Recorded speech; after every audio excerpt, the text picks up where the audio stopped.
আচরণবিধি লঙ্ঘন করছে।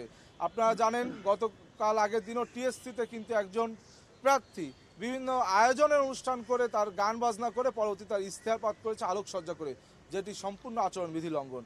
একই সাথে আমি আরেকটি বিষয় বলতে চাই, দৃষ্টিপাত করতে চাই। ইতোমধ্যে আমাদের ঢাকা বিশ্ববিদ্যালয়ের অনাবাসিক যারা শিক্ষার্থী তাদের ভিতর ভয়ের সঞ্চার হয়েছে, এক ধরনের ভীতির কিন্তু সেখানে কায়েম হয়েছে। কারণ আপনারা জানেন গত 2 দিন পূর্বে নির্বাচন কমিশন আচরণবিধি সম্পর্কে প্রেস ব্রিফিংয়ে বলেছেন প্রয়োজনে অথবা আপনার নির্বাচনের দিন আর্মি ডিপ্লয় হবে। আমরা ঢাকা বিশ্ববিদ্যালয় ছাত্রদল মনোনীত প্যানেল মনে করি ঢাকা বিশ্ববিদ্যালয়ে এমন কোনো যুদ্ধাঙ্গেহী পরিবেশের অবস্থা বা পরিস্থিতি তৈরি হয়নি যেখানে আর্মি ডিপ্লয় করতে হবে। আপনারা জানেন 5ই আগস্ট পরবর্তী সময় বাংলাদেশে যখন একটি সংকটময় মুহূর্ত চলছিল, আনস্টেবল ছিল, তখন কিন্তু সেনাবাহিনী ব্যারাক থেকে রাজপথে নেমেছিল। ঢাকা বিশ্ববিদ্যালয়ে তো ভাই এমন কোনো পরিবেশের সৃষ্টি হয়নি। যারা অনাবাসিক শিক্ষার্থী তারা বেশিরভাগই কিন্তু ঢাকা শহরে তাদের পিতামাতার সাথে থাকে। এই ক্ষেত্রে তাদের বাবা মায়েরাও ভয় পাচ্ছে যে আমরা ছাত্র নির্বাচন এটি তো একটি উৎসবমুখর পরিবেশে হবে, কিন্তু কি এমন ওই দিন হবে যে এখানে আর্মি ডিপ্লয় করতে হবে। এই ক্ষেত্রে আমার মনে হচ্ছে তাদের পিতামাতারা অনেক ক্ষেত্রে শিক্ষার্থীদের কিন্তু অনুৎসাহিত করছে যে নির্বাচনে ভোট দিতে যাওয়ার দরকার নেই। একই সাথে আমরা দেখছি বিশ্ববিদ্যালয় প্রশাসন এই অনাবাসিক শিক্ষার্থীদেররা যেন ভোট দিতে না আসে এই ধরনের কিন্তু বিভিন্ন ব্যারিয়ার তৈরি হচ্ছে।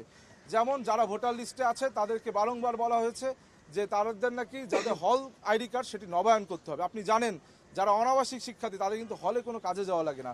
তো একজন শিক্ষার্থী 2 বছর 3 বছর 4 বছর ধরে তার হল আইডি কার্ড নবায়ন করেনি। এখন এই যে সংক্ষিপ্ত সময় 10 দিন পর নির্বাচন, এখন একজন শিক্ষার্থী কীভাবে এই সংক্ষিপ্ত সময় অনেক টাকা দিয়ে তার হল আইডি কার্ডটি নবায়ন করবে? সুতরাং এই যে অনাবাসিক শিক্ষার্থীদের ভোটদানের ক্ষেত্রে অনুৎসাহিত করা বা একটি ব্যারিয়ার তৈরি, এই ব্যারিয়ার আমি বিশ্ববিদ্যালয় প্রশাসনকে বলবো খুব দ্রুত তুলে ফেলতে হবে।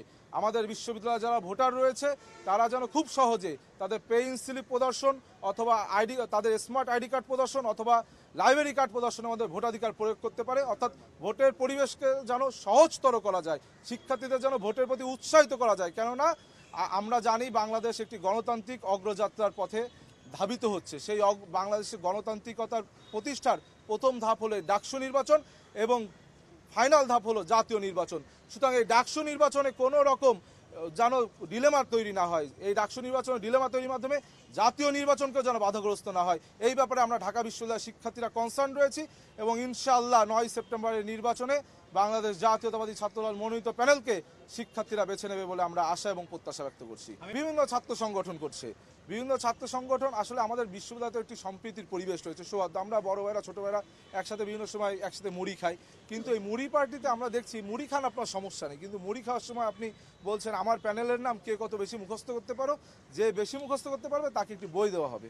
অর্থাৎ এই যে একটি প্যানেলের নাম মুখস্থ করার পায়তারা, আমি মনে করি আমরা ছাত্রদল মনোনীত যারা প্যানেল আমাদেরকে ঢাকা বিশ্ববিদ্যালয়ের শিক্ষার্থীরা খুব ভালোভাবে চেনে। কেননা আমরা গত 5 বছর শিক্ষার্থীদের পক্ষ নিয়ে রাজপথে ফ্যাসিবাদের বিরুদ্ধে অবস্থান নিয়েছিলাম, কিন্তু যারা 5ই আগস্টের পূর্বে এই বিশ্ববিদ্যালয়ে বিভিন্ন ছায়াতলে ছিল, যাদেরকে শিক্ষার্থীরা কিন্তু ওই ছাত্র সংগঠনের নেতা হিসেবে চেনে না, তারাই নিজেদেরকে চেনানোর জন্য এই সকল মুড়ি পার্টির নামে বিভিন্ন উপঢৌকন দেওয়ার ব্যবস্থা করে নিজেদেরকে চেনানো পায়। সম্প্রীতির পরিবেশ বজায় রয়েছে। আপনি জানেন 2007 বা 8 সালে 111কে দীর্ঘায়িত করেছিল, কিন্তু এই মহসিন হলের মাঠে সেনা বাহিনীরা ছিল, সেখানে শিক্ষার্থীদের সাথে সংঘর্ষ তৈরি হয়েছিল, সেই সংঘর্ষই কিন্তু 111কে দীর্ঘায়িত করেছিল।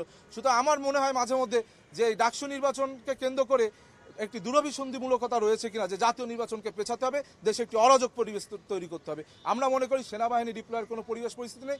আমরা ঢাকা বিশ্ববিদ্যালয়ের শিক্ষার্থীরা ঐক্যবদ্ধ আছি, আমরা ভোটের পক্ষে আছি এবং ডাকসু নির্বাচন একটি উৎসবমুখর পরিবেশে তৈরি হবে।